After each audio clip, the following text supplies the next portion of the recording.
You know, Cotton, I thought you brought up some excellent points. Okafor to the Knicks really seems to me like the consensus. I think the Knicks are bound to get that number one pick.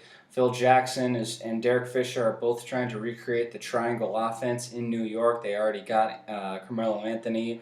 One of the pieces, one of the two, the hardest part to find about the triangle offense is the passing big men. And with Melo and Okafor, I think Phil Jackson can achieve that goal. Number two, you got Carl Towns going to the Minnesota Timberwolves, and I think that's a great pick. Honestly, Ricky Rubio, you just got most likely and Rookie of the Year.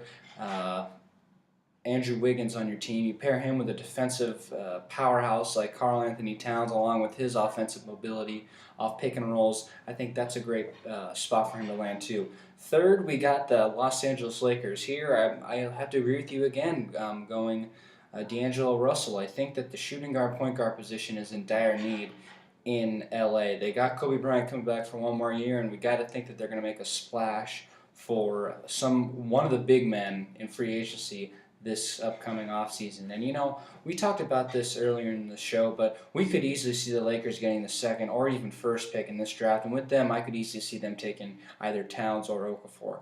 Coming out at number four, we got the Philadelphia 76ers. And right away, I got to say Manuel Muad'Dib. It's a great number four pick.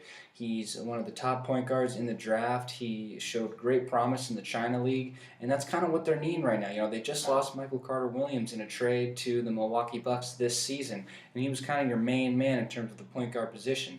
I think that Mudiay could fill that position very well if he was drafted by the 76ers with the fourth overall pick. And rounding out number five, we got the Orlando Magic.